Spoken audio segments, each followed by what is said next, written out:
Bismillah. Le docteur Russ Baxter se gara sur le parking de l'hôtel avec un soupir de soulagement. Enfin, elle était parvenue à destination. Seulement, comme elle était partie un peu trop tard de chez elle, suite à une nuit de garde mouvementée, et qu'elle avait été ralentie durant tout le trajet par les habituels embarras de circulation du lundi matin.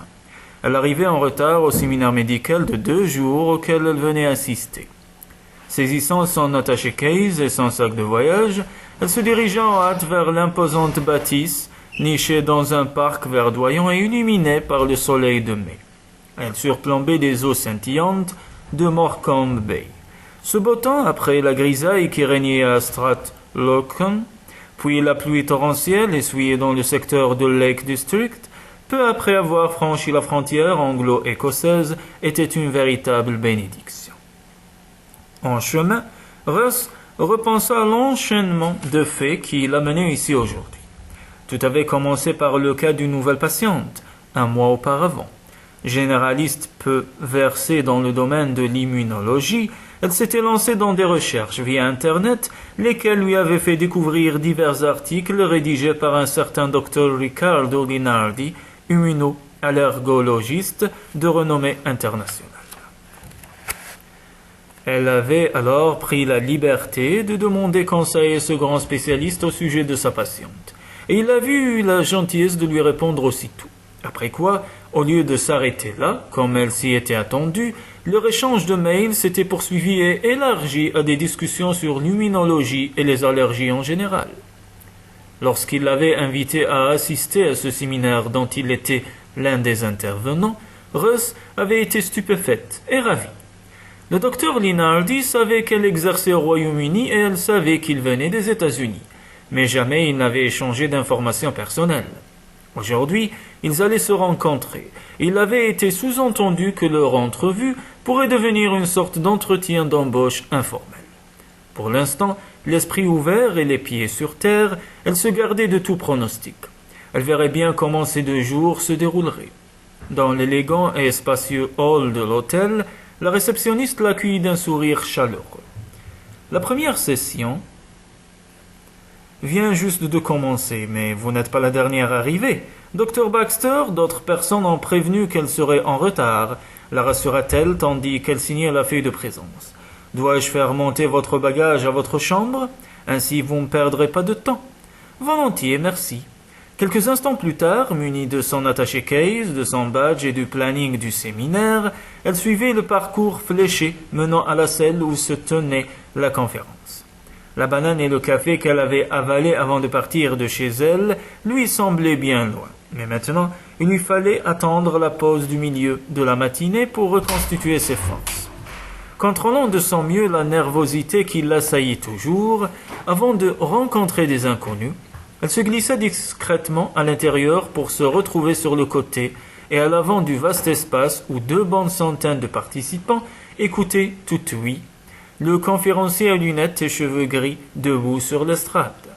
Quelques personnes étaient assises en ligne derrière celui-ci, d'autres intervenants sans doute, non loin d'un écran qui montrait en très gros plan le virus dont il était question. Par chance, il restait une place libre à l'extrémité de la 3e rangée de sièges, et elle la rejoignit sur la pointe des pieds. Une fois installée, elle se demandait si l'orateur, toujours au micro, était le docteur Linardi. Mais compte tenu des opinions rétrogrades qu'il professait, en décalage avec celles exprimées dans les mails qu'elle avait reçus, elle devina que non. Au reste, cet homme parlait sans aucune trace d'accent américain. Elle retint un sourire. Elle n'avait pas pu s'empêcher de se forger une image de son docteur Linardi, un homme d'âge mûr, au front dégarni, légèrement bedonnant, une figure à la fois paternelle et légèrement excentrique, respecté tout autant par ses pairs et ses étudiants que par ses patients. Ouvrant enfin son programme, Russ nota qu'en plus de diriger un atelier de 2 heures cet après-midi et de se charger de l'exposé de clôture demain après-midi, le docteur Linardi allait donner la prochaine conférence, juste avant la pause du milieu de la matinée. Un sentiment d'excitation mêlé d'expectative et d'anxiété la gagna. Très bientôt, elle verrait et entendrait l'homme qui avait eu un impact certain sur sa vie ces dernières semaines et qui pourrait peut-être jouait un rôle important dans son avenir professionnel. Elle n'avait aucune idée de ce qui l'attendait. Mais elle savait une chose, elle ne pouvait plus faire machine arrière maintenant. Assis sur l'estrade de conférence, Rico réprima un bâillement tandis que le premier intervenant poursuivait son discours. Après une tournée de conférences de 2 mois aux États-Unis, il devait reconnaître qu'il était fatigué, physiquement et mentalement. De plus, il avait le mal du pays. Toutefois, il lui restait des engagements à remplir avant de pouvoir rentrer en Italie, dont celui qu'il avait amené ici, dans cet hôtel de la côte du Lancashire. Il aurait pu se dispenser de compliquer les choses en invitant le docteur Ross Baxter à assister à ce séminaire, mais elle l'avait impressionné dès le premier mail qu'elle lui avait envoyé. La centaine de troubles entrant dans la catégorie des immunodéficiences primaires passaient souvent inaperçus tant ils étaient difficiles à repérer. Or, non seulement Ross, jeune généraliste relativement inexpérimenté, semblait-il, avait reconnu ce que plusieurs praticiens chevronnés avaient manqué, mais s'appuyant sur son intuition, elle avait creusé la question avec une détermination sans faille. Intéressé par sa soif de connaissance et son esprit curieux, il avait poursuivi leur échange de courriels tout au long des dernières semaines, et la quantité de savoir qu'elle avait acquis eut aussi peu de temps de stupéfier. Peu de gens possédaient un talent aussi instinctif que celui dont elle avait fait preuve. Si elle se révélait à la hauteur de ses attentes, il n'hésiterait pas à lui offrir un job. Captant un mouvement du coin de l'œil, il tourna la tête juste à temps pour voir une jeune femme se glisser, aussi subrepticement que possible, sur le siège libre situé à l'extrémité de la 3e rangée, juste en face de lui. Mais comment aurait-il pu ne pas la remarquer? Elle était éblouissante. La beauté, l'élégance, la distinction faite femme, ses cheveux blancs cascadés souplement jusqu'à ses épaules, tel un voile soyeux où ses doigts brûlaient de se perdre, un voile soyeux qu'il imaginait déployé sur un oreiller ou caressant sa propre peau. Il eut beau s'efforcer de remettre ses pensées dans le droit chemin et d'ignorer cette femme qui l'avait immédiatement intrigué, rien n'y fit. Il ne parvint pas à détourner son regard. Mais il ne faisait que regarder, se dit-il pour se rassurer, rien de plus. Cela ne signifie pas qu'il allait tenter quoi que ce soit, même s'il y avait trop longtemps qu'il vivait comme un moine. Il nota que le simple et modeste décolleté arrondi du léger pull blanc qu'elle portait sous la veste de son élégant tailleur pantalon gris mettait en valeur la ligne gracieuse de sa gorge et l'ovale de son visage. Rose et tentante, sa bouche pulpeuse semblait faite pour les baisers. Son nez était droit, ses pommettes hautes et ses sourcils légèrement plus foncés que ses cheveux dessinaient un arc parfait au-dessus de ses yeux dont il ne distinguait pas la couleur, mais qu'il devinait bleu. Soudain, relevant la tête, elle lança un regard autour d'elle tout en mordillant sa lèvre inférieure d'une manière qui le troubla, mais qui trahissait aussi une nervosité d'autant plus touchante qu'elle contrastait avec son attitude calme. La voyant observer un à un les intervenants assis à côté de lui, il retint son souffle, empli d'une sensation de délicieuse anticipation. Enfin, leurs regards se rencontrèrent. Rico vit les yeux de la jeune femme s'élargir, ses lèvres s'entr'ouvrir. Mais il était trop occupé à lutter contre la réaction de son propre corps pour s'en préoccuper. Incapable de respirer, le cœur battant la chamade, il avait l'impression d'avoir reçu un coup de massue ou d'avoir été frappé par la foudre. Voir les deux à la fois, le contact visuel avait déclenché entre eux une intense et immédiate connexion, tellement plus forte que la simple attirance ou le désir charnel qu'il avait pu éprouver auparavant. Rien ne l'avait préparé à ce séisme intime, à cette sensation de reconnaissance, à cette certitude qu'elle était sa moitié d'orange, la femme qu'il lui fallait. Dio mio! Le temps s'était arrêté. Il n'y avait plus qu'eux au monde, reliés par des fils irrésistibles. Pour la première fois, il comprenait ce que son père et son cousin avaient ressenti lorsqu'ils avaient rencontré leur âme sœur, parce qu'ils ressentaient la même chose. Alors qu'il ne s'y attendait pas le moins du monde, et qu'il doutait même que cela lui arrive un jour, il avait trouvé la sienne. Un regard avait suffi pour qu'il la reconnaisse, et pour réactiver sa libido en sommeil, retenant le regard de la belle inconnue, il sentit un courant électrique crépiter entre eux et l'impatience le saisit. En dépit du fait que ce n'était ni le bon moment ni le bon endroit, l'envie le démangeait de l'emmener dans un lieu tranquille où il pourrait lire connaissance et voir où cette incroyable connexion les mènerait.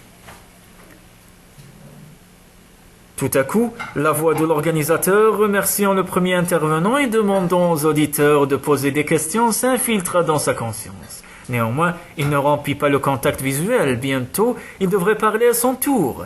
S'il parvenait à aligner 3 mots, heureusement. Ensuite, viendrait la première pause. Il avait absolument besoin de rencontrer la jeune femme qui venait de chambouler sa vie. Son souffle bloqué dans sa gorge, son cœur martelant ses côtes, toute conscience de ce qui l'entourait abolie, Russ ne voyait plus que cet homme, sur l'estrade qui retenait son regard. Un flot d'émotions la submergeait, en particulier le peu familier et néanmoins reconnaissable désir.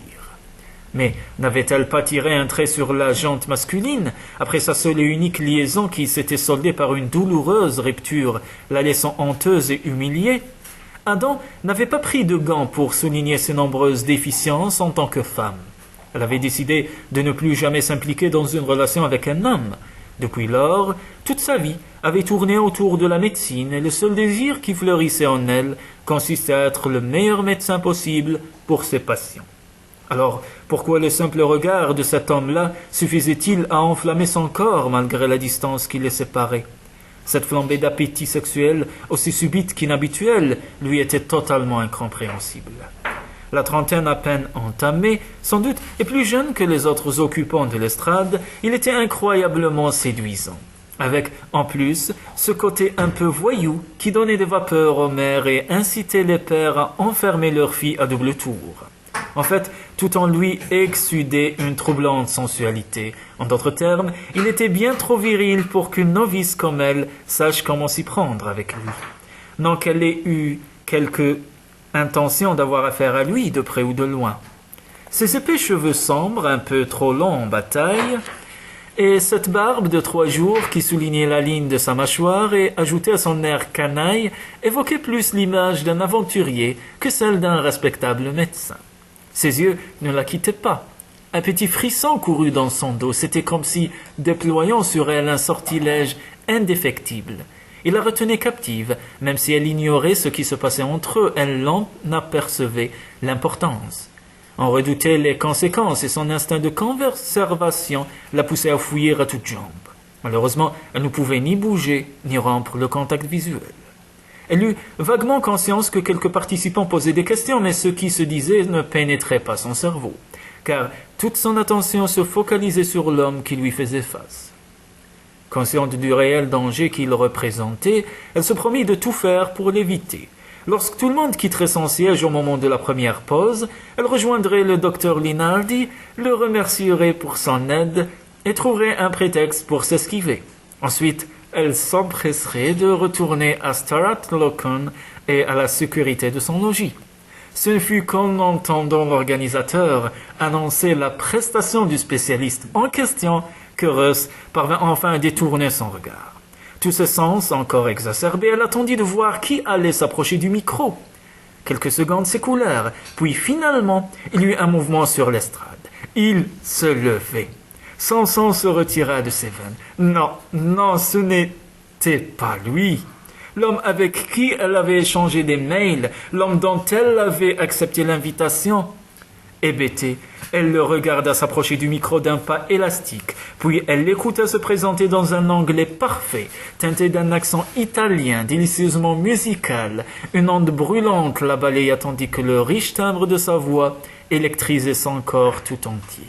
Il parcourut brièvement la salle des yeux avant de river une nouvelle fois sur elle son fascinant regard. Son regard qui la revendiquait comme sienne et la liait à lui. Prenant conscience de l'énormité de ce qui se passait, elle se mit à trembler.